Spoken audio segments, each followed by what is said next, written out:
Hello everybody, it's Halloween week. I am so happy to be hanging out with you. Grace is feeling under the weather today, so she's not going to be joining us, which is a super bummer. I hope you feel better, Grace, if you're watching this. I love you. I'm going to carry on as well as I can with all the ghost stories that I could possibly think of. Well, maybe not all of them, we won't have time for that, but I do have a list of ghost stories that I can tell you. So with this kind of stuff, you have to just remember, hi, Miss Star Hansen, I love you. You have to just remember that you're the one who's in charge. You're the one who's in charge of your space and what you're willing to accept. And there's really nothing to be afraid of as long as you remember that you are in the driver's seat. So with that said, I'm going to start in childhood, because in childhood, I used to be scared of everything because I didn't know about any of this stuff yet. Miss Star Hansen, do you have any scary stories? Yeah, I've heard many of yours. So as a kid, I used to love Halloween too, because it was the only readily available language to talk about this stuff with, right? So we talk about ghosts and we talk about campfire ghost stories and spooky things that happen, and you know it, yeah, and spooky ghost emoji. And we talk about, the only language that we have to refer to all this stuff with. So it's spooky things that are unexplained. And there's, so many movies and TV shows and kids books even about ghost stories. And so I loved this kind of stuff because it was like, oh my gosh, people actually talk about the unseen world and what's going on behind the scenes. But that was the only language that was available. So I was all about it, but it had this tinge of fear and doom and gloom and death and macabre attached to it, right? So I feel like that's a really natural entry point for many of us, right? So as a kid, for example, I think I've talked about this before, but I would really be afraid of mirrors, because in the dark, when I would see myself in the mirror, I would see my face change into different people. I would see different people in my reflection. And of course, it doesn't help with the whole, Bloody Mary legend that all the kids used to say. I was absolutely terrified by it, and I didn't know what I didn't know, and everything in the dark was spooky and scary. And of course, like I said, I didn't know that I was powerful, that I was in charge of everything that was available and out there, and that I had the power to say no. That's a whole other story. But so I used to be really scared of mirrors. And it's funny because I still enjoyed ghost stories and spooky stories anyway. Hi, Ree, I love you. Okay, so yeah, there was a song as a kid, and by the way, I have my little ghosty earrings that my sister gave me for my birthday this month, which is yet another reason I love the month of October. It's all things spooky and all things me. There was a song that I used to love as a kid. It was, have you seen the ghost of John? Long white bones with the skin all gone. Ooh, wouldn't it be chilly with no skin on? And I used to love this song, and it was so much fun. But then I would sing it to myself at night, and I would get spooky, and I would get the chills. And, it's just fun and spooky. So spooky fun. So what else did I used to do? I would feel things as a kid, and I was very clairsentient, but obviously I didn't know what that was. So then combine the clairsentience with the clairvoyance and the scary dreams and everything, and you got a recipe for a scared child who's trying to make sense of everything through spooky songs and spooky ghost stories and spooky TV shows like Are You Afraid of the Dark? And what was the other one? Eerie, Indiana. OG Walt Disney Channel people will totally get me for that one. So I'm going to move on a little bit to this very long list of ghost stories and spooky things that have happened to me. And hang out, stick around, and watch on the replay if you want. So the first one is the dryer sheet story.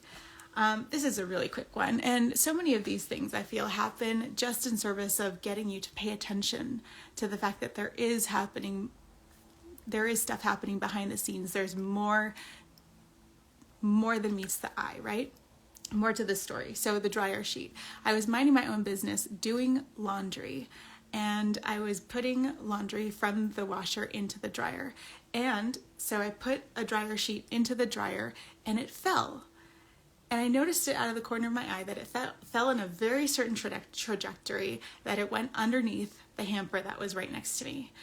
I must have spent 5 minutes solid looking for this dryer sheet, because it was that moment, just like in Mary Poppins, where, you know, the dad had ripped up the letter from the kids and thrown it into the fireplace, and all of a sudden here comes Mary Poppins with it in her hand as if he'd never thrown it anywhere. So it was that like brain break moment of, I know I saw this dryer sheet go here and now it's not there. It was nowhere. It disappeared. So anyway, okay, I must be going crazy. I just gave up and I went back to do it again, grab another dryer sheet and put it in, and it fell in the same trajectory over again, right to the spot where I had just seen it. Like, this is not in my imagination. It wasn't just like in my mind's eye this happened. It was an actual physical experience, a little time glitch situation like in the Matrix. So I looked again, right where I looked the first time for 5 minutes, and there it was, just hanging out. So that was weird. Oh man, what else do I got? The remote story. So one time I found the coolest TV console over in Venice, and so I wrangled my husband into going to get it with me, and we picked it up. It was gorgeous, and we looked inside the drawers and it was empty. Oh, thank you. It was empty, I thought, and we got it home, and apparently there was one drawer that I guess it had a remote in it. And hello, husband. Hello, how are you? I'm telling you the story about the remote from the TV console in Venice. So we got it home and I found this TV remote, and I reached out to the people. I was like, oh my gosh, I found your TV remote. I will go drop it off at the post office tomorrow. No worries. And so I go to the post office. I had put it right in my center console, right on top, so that I knew that it was in the car. I knew it was ready to go. I was on it. And I was so proud of myself too. Like, I saw the TV remote. I had a plan. I reached out. I was very on my game. And so I get to the post office and I look inside the center console, and there's no remote, and it's empty in there. Like, I don't really use it to store very much. I mean, maybe there's like a hair tie or whatever, but there was nothing in there. I tore that car apart. I have 2 stories so far about me looking for things that just vanished into nothing. So I'm looking in the glove box. I'm looking in like that little center, like tucked away thing. I'm looking underneath the car seats in the back, in my kids' stuff. Like, it would make no sense to have the TV remote suddenly vanish into like the back seat where the kids are. Like, we hadn't even been in the car for very long. So I had no choice but just to go home, turn around and go home and say, oh, I'm so sorry. I know I said I was going to mail you the TV remote, but I seem to have misplaced it. I'll keep you posted. So this is driving me nuts for weeks. Like, maybe 2 weeks pass, and I'm like looking all over the car again, because I'm like, I know I put it in the center console and it was right on top and it was right there, and it's not there. And I looked in the trunk, and I go home. Maybe it's still in the TV console. So I looked inside all the drawers again. They were all completely empty still. And I looked in my room, and I looked in the kitchen, and I looked in the garage, and I looked in every single place that under the couch it could possibly be that made sense in my brain. But obviously nothing made sense because I didn't put it there. So anyway, I completely gave up on it, and I just went on living my life. And one day, out of the blue, I went to my center console to check for something else, and lo and behold, there it was, right on top, right where I put it, nothing hiding it. I mean, that's not cool. The amount of stress that I just went through just for looking for this one TV remote, only to have it reappear magically when I also didn't need it. I mean, oh well. Anyway, I mailed it out and they were happy and grateful to have their TV remote back. But, you know, it's all good. So that's the TV remote story. What else do I have? Oh, the shampoo bottle story. When my husband and I had our old apartment in North Hollywood, Toluca Lake adjacent, I was minding my own business, taking a shower, listening to music, hanging out by myself, obviously, and he was out. And I'm shampooing my hair, and it was a shower where it was like a window right over here, and there was like a little shower ledge in front of me, and there were shampoo bottles on the shower ledge, and it was one shampoo bottle leaned up against another shampoo bottle, conditioner, whatever it was, and all of a sudden I see this.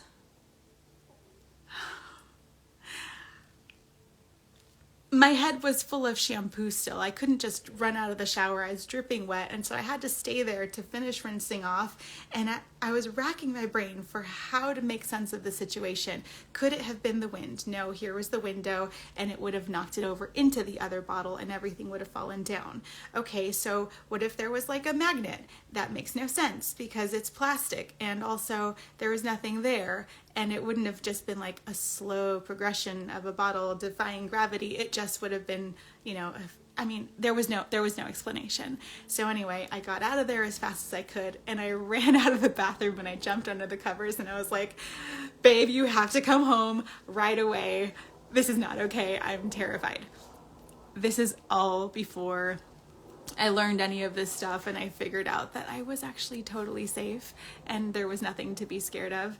And I know now that it was my guides just telling me, hey, start looking out for this kind of stuff, start peeling the paint, start looking into this stuff and start learning. But I didn't know that yet, so I was terrified. So that is the shampoo bottle story. Oh gosh, that was a creepy one.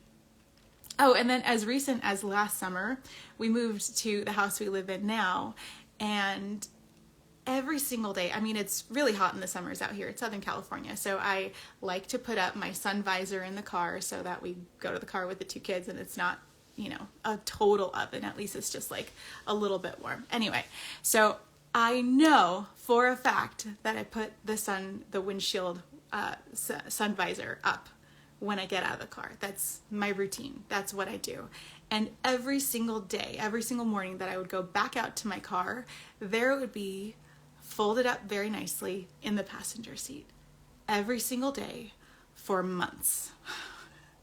And I felt that there was a presence in the house, but also I was a little busy with a 1-year-old and a 6-year-old and doing homeschool and all that. So I didn't really have the presence and the space to look into it.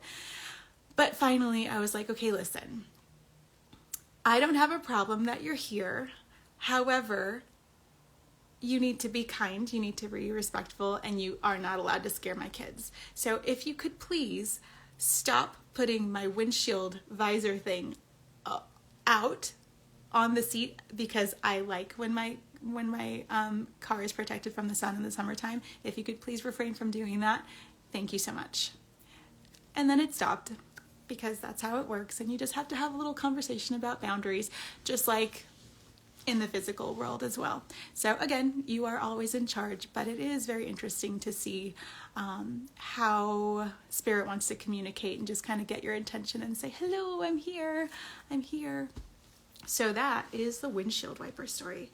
Ooh, gosh, there's so many. I'm barely up here. I'm just gonna keep going for a little while. Okay, I hope you're enjoying these. Let's see. In college, this is a short one. In college, I was staying up as usual, doing all-nighters, pulling all-nighters and getting my papers done, because I was quite the procrastinator back then. Anyway, so I had no choice but to finish and just keep going, because of course this thing was due the next day. But it must have been like 2 o'clock in the morning, and I was just dozing off trying to type. And all of a sudden, the stereo that was in the same room that I was in just turns on full blast out of nowhere. of course, there was nobody there. And I had to get up, walk over to it, and turn it off, and come back to sit down and be terrified of being by myself in the dark finishing this dang paper. But of course, like I said, I had no choice but to just stay there and keep working. All of a sudden, it comes on again, and I had to get up, go, turn it off, and come back to my chair and just keep working. And I said, I don't know who you are, but I need to focus on this, and you're kind of freaking me out, so could you please stop? And then of course it stopped, and I was able to keep working on my paper. Has anything like that ever happened to anybody? Like with the electronics kind of going haywire, turning on and off without any warning? That, of course, could be something happened with the electric, but if it doesn't normally happen, if it's not a thing that is regularly recurring, like a flickering light if it's about to burn out, that can be spirit saying hello.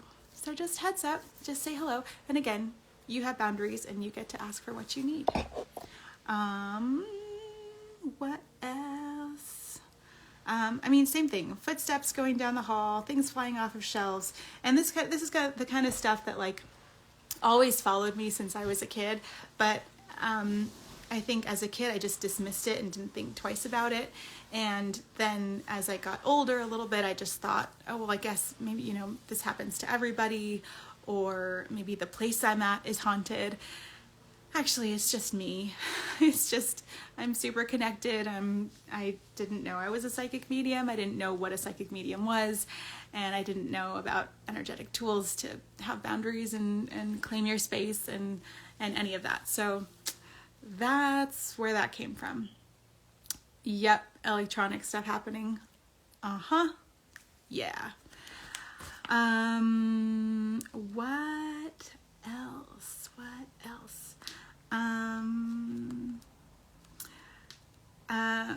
I mean, there's one about like just being at a friend's house and suddenly seeing his cat run by, and his cat had been dead for a couple years. But so the difference between imagination and if it's an actual thing that's happening from the other side is imagination. There's a prompt. There's a logical progression between a thought and then the visual that follows it. But with spirit, it just comes in. It comes in unannounced. You could be, again, you'll notice that with most of these stories, I'm saying minding my own business, because that's very much what it feels like when you are minding your own business and all of a sudden spirit comes in or energy comes in and you see it, feel it, sense it, taste it, smell it, and it's completely random, completely out of nowhere. So that's also another good way to figure out what's happening. Let's see. An interesting one would be when my father-in-law was in hospice.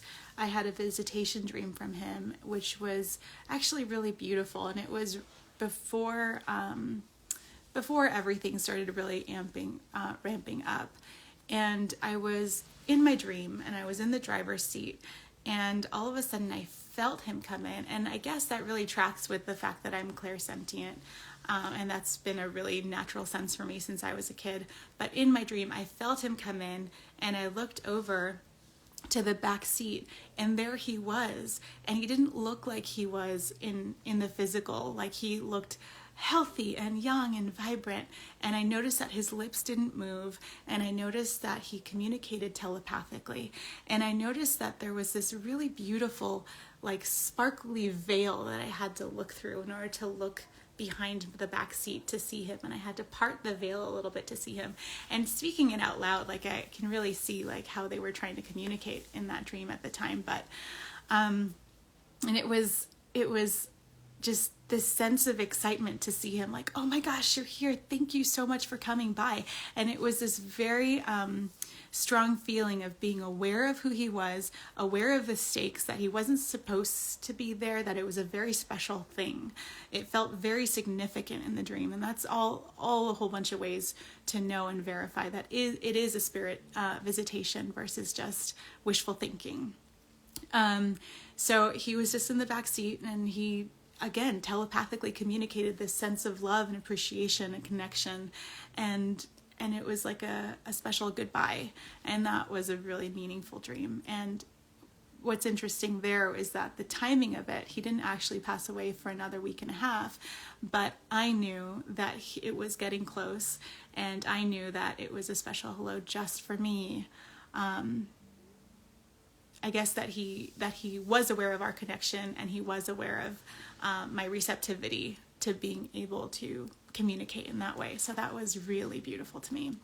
And that was the beginning of such an awakening for me as well, because then he was very much present in that whole process of guiding me to the next teacher and the next book and the next course to really develop this side of myself. And here we all are now. So thank you, Stan, wherever you are. He is always around me, not you, because your loved ones are around you and my loved ones are around me, and that's just how that works. And I'm going to wrap up in a couple minutes. I'm going to tell you a couple more stories, and then we can carry on with our workday. Let's see. I think dreams are a good thing to talk about right now. I think dreams are one of those things that so many of us experience. I do know some people that don't remember their dreams, and that's totally okay. But dreams, I feel like, are one of the easiest ways to communicate with us and for spirit to get in towards us, because we don't have all of our blocks up. We're a little bit more open. We're more relaxed. We're not consciously just operating in our busy world. Everything's quiet. And I've always had very, very vivid dreams, premonition dreams, cartoon dreams. That's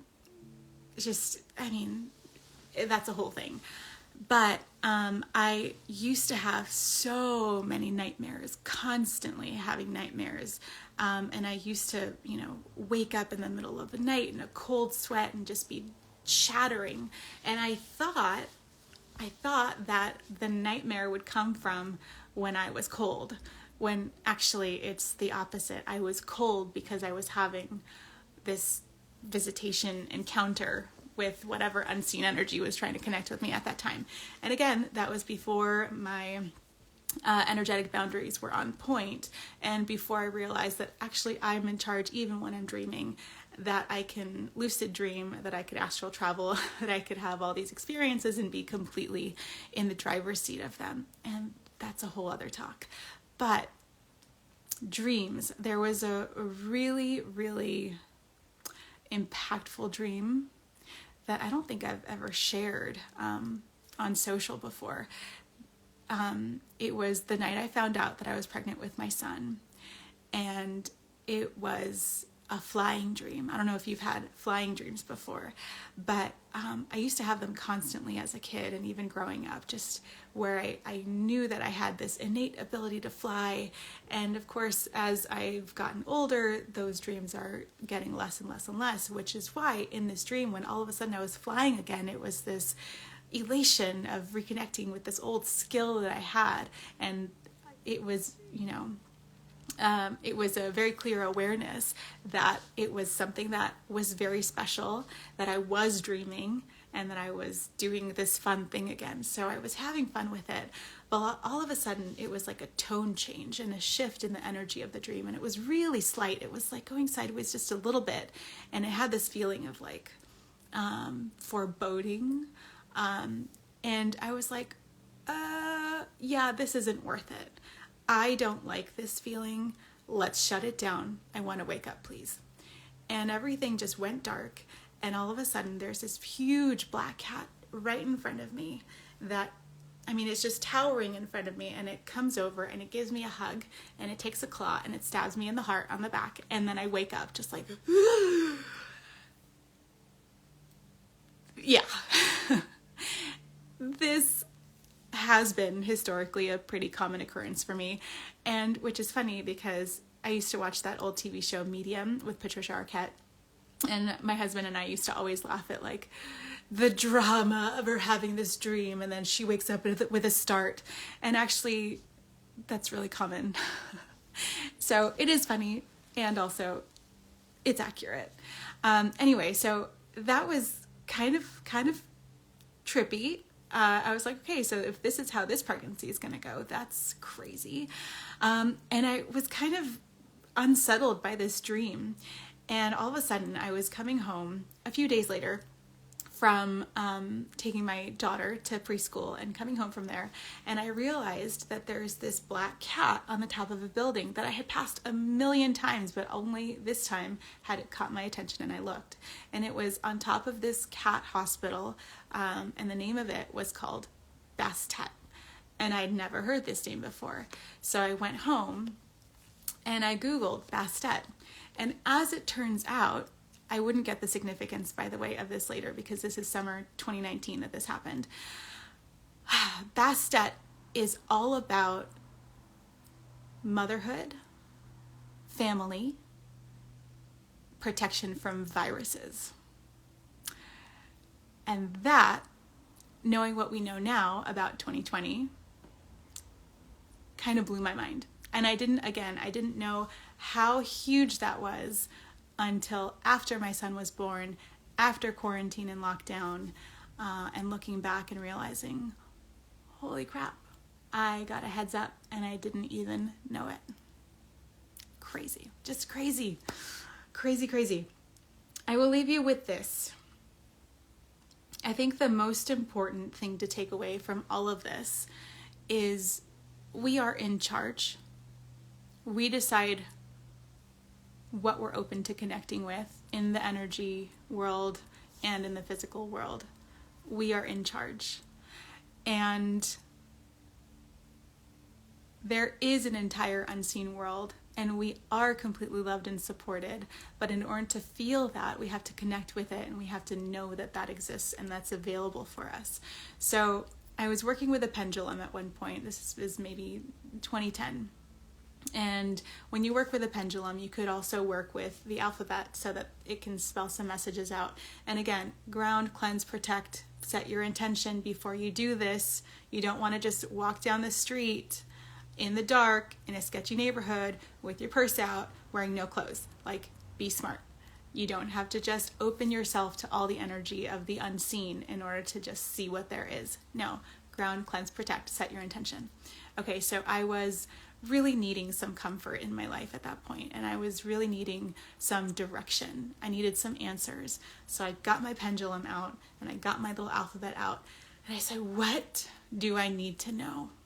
And letter by letter, it spelled out, love never dies. And it's so special because I was writing it down again, letter by letter, not knowing what was going to come out. Love never dies. And that was exactly what I needed to hear. And so true. So 28 minutes in, my friends. Thank you so much for hanging out with me. I love you so much.